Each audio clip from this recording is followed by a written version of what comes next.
Good afternoon students. आज का topic है how to pass journal entry.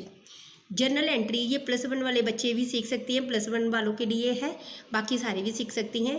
Journal entry कैसे पास करनी है। तो dear students, journal entry pass करने का एक रूल है। हर एक जर्नल एंट्री के 2 साइड्स होती हैं, एक डेबिट और एक क्रेडिट। ये जर्नल एंट्री हमारा सभी में काम आती है, चाहे ऑफिस है, चाहे कोई बैंक है, चाहे स्कूल है। जिस जगह पे भी हमने अपना प्रॉफिट एंड लॉस निकालना है, फाइनेंशियली रिकॉर्ड रखना है, वहाँ पे अकाउंट्स काम आता है। तो अकाउंट्स में क्या है, जर्नल एंट्रीज ही काम आती हैं। जर्नल एंट्रीज को पास करो, ये ही हमारा अकाउंट्स है। तो आज का टॉपिक है जर्नल एंट्री कैसे पास करनी है। It's okay. तो ये मेरा पार्ट 1 है जर्नल एंट्री का। ऐसे 2 पार्ट होंगे, उसमें प्रॉपर जर्नल एंट्री दिखाई जाएगी। तो फर्स्ट में क्या है, मॉडर्न अप्रोच। इसमें हमने देखो अकाउंट्स के अंदर हम 5-6 आइटम के साथ डीलिंग करती हैं। जैसे कोई भी अकाउंटेंट है वो डेली रूटीन में, डेली एक्टिविटीज़ में उसकी शामिल होगी assets account, liabilities, capital, revenue, expenses. ये क्या होती हैं, एसेट्स का मतलब है अपनी बिजनेस की प्रॉपर्टी। मान लो मैंने 5 लाख रुपीज़ लगा के अपना कोई व्यापार शुरू किया, काम शुरू किया, तो उसमें मैं कितना फर्नीचर लेके आई, या मेरी कितनी रुपीज़ की अपनी बिल्डिंग है, या मैंने कितने कैश अकाउंट है मेरा, कितना बैंक में डिपॉजिट करवाया, कितने के व्हीकल खरीदे, कितनी की मशीनरी खरीदी, ये सारी मेरी एसेट्स आ गई। इट्स ओके, ये सारी आ गई assets. It's okay. Liability account, liability का मतलब अगर मैंने बाहर के लोगों को कुछ देना है, मेरे रिस्पॉन्सिबिलिटीज़, लीगल ऑब्लिगेशंस। मान लो मैंने बैंक से लोन ले लिया, जितने भी का भी लोन लिया, तो बैंक को रुपए वापस करने हैं, तो वो बैंक मेरी लायबिलिटी होगी। मान लो मैंने वर्कर से काम करवा लिया लेकिन अभी उसको पेमेंट नहीं दी, तो वो मेरी लायबिलिटी होगी। मान लो मैंने अपने सप्लायर से उधार सामान खरीद लिया, बाद में पेमेंट करूँगी, तो वो मेरे क्रेडिटर्स होंगे, वो मेरी लायबिलिटीज़ होगी। It's okay. लायबिलिटीज़ का मतलब है मेरी ऑब्लिगेशंस। कैपिटल अकाउंट, कैपिटल का मतलब है बिजनेसमैन ने बिजनेस के अंदर कितना रुपया पैसा इन्वेस्ट किया है, क्या कुछ लगा के बिजनेस शुरू किया, वो उसकी कैपिटल होगी। It's okay. कैपिटल जैसे मान लो मैंने 5 लाख रुपीज़ लगा के बिजनेस शुरू किया, और मान लो मेरे घर में एक गाड़ी थी 2 लाख की, तो वो भी मैं अपने बिजनेस में ले आई, वो भी मेरी कैपिटल बन गई। ओके। रेवेन्यू अकाउंट का मतलब मेरे बिजनेस की इनकम कितनी हो रही है, मेरी सेल कितनी हो रही है गुड्स की, या मेरे को अपने सप्लायर से कितना डिस्काउंट मिल रहा है, या अगर मेरे को कोई इंटरेस्ट मिल रहा है, मान लो मैंने किसी को पैसा उधार दिया, तो उसके ऊपर मेरे को कोई इंटरेस्ट मिल रहा है, कोई ब्याज मिल रहा है, या मैंने किसी का काम किया तो मेरे को कमीशन कितना मिल रहा है, या मेरे बैड डेट्स रिकवर, मान लो मेरे पैसे डूब गए थे, किसी से लेने थे, बाद में वो मिल गए, ये सारी मेरी रेवेन्यू है। रेवेन्यू का मतलब इनकम। और क्या होता है व्यापार में, एक्सपेंसेस अकाउंट। एक्सपेंसेस का मतलब क्या होता है, डेली खर्चे, मंथ वाइज खर्चे, ईयर के खर्चे, कितने भी खर्चे हो वो एक्सपेंसेस होते हैं। जैसे परचेज, वेजिस, सैलरी दे दी, ये सारा परचेज का मतलब जो मैंने गुड्स खरीदी हैं आगे बेचने के लिए। तो स्टूडेंट्स, इसको डील कैसे करना है, कैसे, तो सबसे पहले आपको ये पता होना चाहिए, बाद में ये समझाऊंगी ये क्या है। आपको सिर्फ एक बात याद रखनी है, एसेट्स, एक्सपेंसेस, लॉसेस और ड्राइंग क्या है। मान लो मेरे बिजनेस में मैं ओनर हूँ, मैंने अपने बिजनेस में पर्सनल यूज़ के लिए कुछ रुपया पैसा निकलवा लिया, या कोई गुड्स अपने पर्सनल यूज़ के लिए निकलवा के लेगी, तो वो मेरी ड्राइंग्स होगी। तो आपने ये याद रखना है, इन सभी का अकाउंट डेबिट होता है। डेबिट का मतलब क्या है, जब भी हमने एंट्री पास करनी है तो हर एक सिंगल एंट्री के 2 एस्पेक्ट होते हैं, एक डेबिट, एक क्रेडिट। It's okay. ये सभी जनरल एंट्री में होता है, डेबिट और क्रेडिट।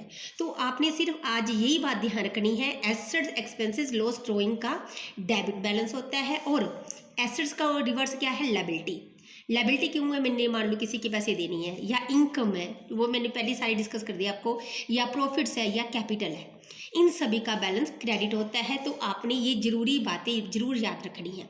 ऊपर एक टेबल में भी दिखाया गया है, अगर मेरे पास एसेट इंक्रीज होगी, इंक्रीज का मतलब मैंने मान लो कोई प्रॉपर्टी खरीद ली या बिल्डिंग खरीद ली, वो मेरे पास इंक्रीज होगी, तो वो उसका बैलेंस डेबिट रहेगा। अगर वो डिक्रीज होगी, मान लो मैंने ओल्ड मशीन बेच दी, या न्यूज़पेपर्स बेच दिए, या पुरानी मशीन पड़ी थी वो बेच दी, फर्नीचर बेच दिया, तो उससे मेरी एसेट रिड्यूस होगी। रिड्यूस होने का मतलब वो मैंने डिक्रीज़ करनी है, मैंने क्रेडिट साइड लिखना है। ऐसी लायबिलिटी एसेट्स का ऑपोजिट होता है। अगर एसेट इंक्रीज हुआ तो वो डेबिट लिखा है, अगर लायबिलिटी इंक्रीज हुई तो वो क्रेडिट लिखना है। लायबिलिटी डिक्रीज को हमने क्या लिखना है, डेबिट। ओके, फिर आगे कैपिटल भी हमारी लायबिलिटी है। कैपिटल इंक्रीज हुई है तो वो हमने क्रेडिट लिखनी है, कैपिटल डिक्रीज हुई है तो हमने डेबिट लिखनी है। ऐसी रेवेन्यू, क्योंकि नीचे दिया गया है रेवेन्यू का मतलब ये इनकम प्रॉफिट, रेवेन्यू की नेचर होती है क्रेडिट, इसीलिए जब रेवेन्यू इंक्रीज करेगी तो हमने क्रेडिट लिखनी है, जब हमारी रेवेन्यू डिक्रीज करेगी तो हमने डेबिट लिखना है।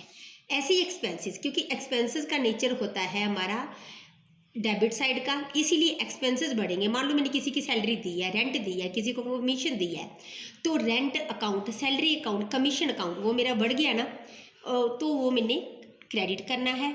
अगर रिड्यूस हो गया मैंने डेबिट करना है। आपको सिर्फ ये बात याद रखनी है।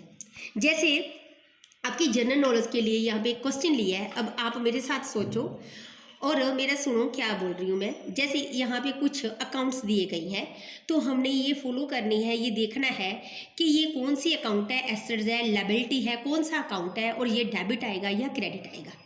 जैसे बिल्डिंग अकाउंट है डियर स्टूडेंट्स, ये बिल्डिंग अकाउंट लिखा है।